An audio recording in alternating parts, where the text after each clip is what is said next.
Hi, I'm Tessa Breland, and along with Haley Hughes, we are creating this new game, Squatch and Seek. The synopsis of the game is that you are Sasquatch. You must sneak, hide, build, and distract your way to avoid being seen or caught by squatchers, who are Bigfoot experts, on your migratory journey.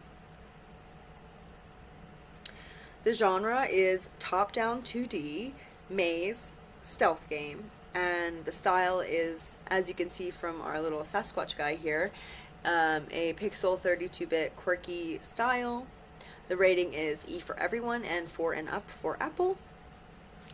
We are casting a very wide net.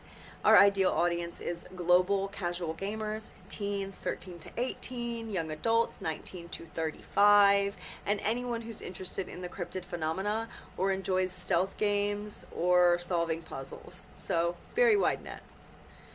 I created a couple of personas for this game that might fit, and the first one is a casual explorer aged 25. The occupation is a graphic designer. Their gaming preferences are that they enjoy exploring and solving puzzles at a relaxed pace. They want a visually appealing game with interesting mazes and moderate challenges. And their pain points are that they dislike overly difficult levels and complex controls. The next is a casual gamer, age 35. Their occupation is a stay-at-home parent. They enjoy easy to pick up games that can be played in short sessions. They want a fun and relaxing experience without a steep learning curve, and their pain points are that they dislike games that require long play sessions or have steep learning curves or complex mechanics. So, the gameplay. You must advance to the next level by avoiding squatchers and their traps. Move when you can, hide or use deterrents or distractions when you can't. Collect sticks and rocks that aid you on your journey. Rocks can be used as distractions and deterrents, and sticks can be used to build quick blinds and other aids like a ladder, which you need to get out of pitfall traps. The lose conditions of the game are 1. You are seen, so that means you are in a regular squatcher's line of sight for any amount of time. You lose all your sticks, but you can remain where you are in the level, and you can try to continue with no resources. 2, you are photographed. That means you are in a photography squatcher's line of sight for 2 consecutive seconds. You lose all of your sticks, and you must return to the save point, which is in the level. And then 3 is that you are trapped or caught in a pit trap with no sticks, or you are seen or photographed with no sticks. You lose and must restart the level. So you can think about the way we're using sticks is similar to the way that Sonic uses the rings. So the win condition is that you reach the exit of the level and arrive at your final destination. The gameplay loop is pretty simple. You start playing, collect resources, encounter enemies, decide what to do with the enemies. You either can or cannot avoid them. If you can avoid them, you keep moving towards the goal. You might encounter more enemies and do it all over again. If you cannot, then you will lose your sticks and go back to the beginning of the level or back to the beginning of the checkpoint. Core actions in the game are walking, and the skills that we are including are hiding, building, collecting, and throwing. The goals of the game, the long-term goal is to arrive at your migratory destination, and short-term goal is to make it to the end of the level without being caught. As far as feedback, we are using an orange tint applied when the player character is spotted by a squatcher, and a vignette when the player character is hiding in the brush. And auditory feedback when the player character picks up rocks or sticks, an arcade bloop will sound. When rocks are thrown, a digital thud will sound. And when hiding spots are built, a digital clack, clack, clack, clack. And when a ladder is built, a clack, clack, clack will sound. I'm not going to go through all of the platforms and controls. I'll just go through PC for now, but keyboard and mouse is what we're going to be using. Movement will be the arrow keys, or WASD. Interact key will be E. throwing a rock will be left mouse button, building a blind or a ladder will be the right mouse button, and the pause or getting to the menu will be the escape key. So pretty simple. The rest are there if you're interested in looking. It's a lot. This game is comparable to maybe Desperados 2, a game that features stealth-based gameplay where players navigate through complex environments, avoiding detection and using strategic elements to outsmart enemies. Another good comparison is Heat Signature, which also involves top-down stealth mechanics and strategic planning to complete missions. The unique features about our game, however, are that we have a Sasquatch protagonist, and you don't usually see monsters as the protagonist as often. I think that Sasquatch being the protagonist is pretty unique. We have non-violent hunters. They are not carrying guns or knives or rocket launchers or anything. They just have cameras and sticks. And the sticks are walking sticks. It's a forest maze setting. Resources are only rocks and sticks. There are pitfall traps in the game, and there is a progressive difficulty and scarcity of resources as you move along in the game. And that is it. So thank you so much for watching, and Haley Hughes is going to tell you more about the game. Thank you. My name is Haley Hughes, and I'll be going over this next section of the pitch. So starting off, we have the theme and mood. The game theme is Sasquatch, Bigfoot, mythology style, and it's a journey of migration. The mood for this is nostalgic and retro, but with that stealthy element added to it. The narrative here, I will do the narrative. In the dense forests of the Pacific Northwest, the Sasquatch family, Gruff, Willow, and their curious youngling Bramble, faced an uncertain future. The once lush wilderness was shrinking, consumed by the relentless logging industry and ravaged by wildfires. Desperate to survive, they embarked on a perilous migration, their massive footprints leaving a trail of mystery. Ooh. It was during this journey that Robert Pattinson and Bob Gimlin, two intrepid filmmakers, first stumbled upon them. Their grainy footage, known as the Patty Sasquatch film, captivated the world. But this is Willow, not Patty. But fame came at a cost. The family now found themselves pursued by thrill seekers, cryptozoologists, and reality TV crews. As they sought refuge in remote valleys and mist-shrouded peaks, Gruff whispered to Willow, "Perhaps our legend will protect us, even as we search for a new home." So that's just kind of the story I came up with behind the whole reason why Sasquatch might be moving across wilderness areas. And now I'll let Haley Hughes take over for all the more complicated stuff. Our UI flowchart is shown. You have your initial loading sequence into the title screen, a very standardized main menu that you can go to a new or loaded game that you have. While you're actually in the menu, you can use pause, pop up the pause menu where you can go back to the title screen, change settings, things of that nature.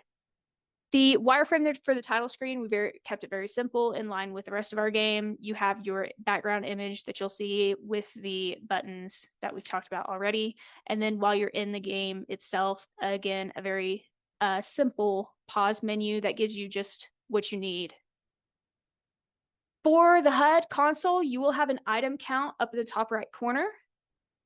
For mobile, you'll have a few more things added to this. You'll have a pause button up in the top left. Your movement joystick will actually float, but be on that bottom left-hand side of the screen.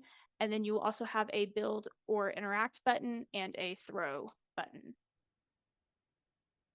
When you open up the map, you will have this that pops up. If it is on console, rather than seeing the X in the top right, that would close the map. You'll just press B or circle to get out of that. The different systems that we have enemy systems. wanted to keep this very randomized. So we have patrol zones that are also going to be spawn points for different enemies, and there's a possibility that they spawn in or that they don't spawn in. And then also managing all of this will be something throughout the level that says there will be at least this many enemies in the level. That way, you know you're still going to come into contact with something, so you don't get one of those lucky rolls where you just don't run into anybody. Enemies can be distracted within these patrol zones, and they cannot they cannot move outside of these patrol zones unless the player is seen, and then they will move towards that direction.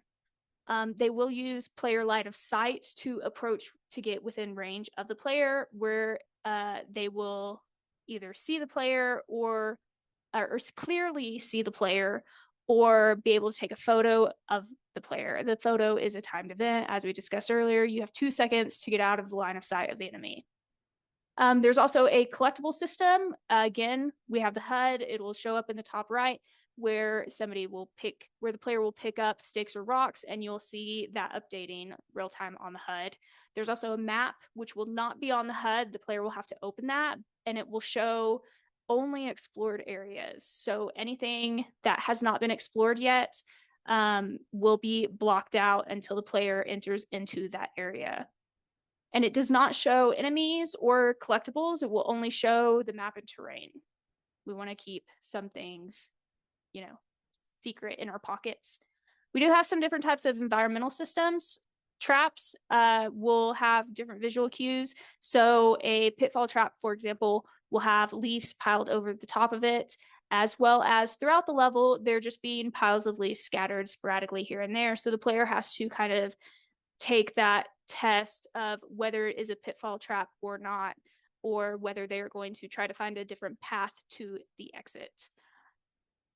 Cameras will also be one of the different types of traps where they will be set up. The player will be able to see that they're there by a red blinking light that will be on the camera. Terrain is twofold. It helps create different pathways for the player to take, and it also provides a break in line of sight for the squatchers that are going after the player.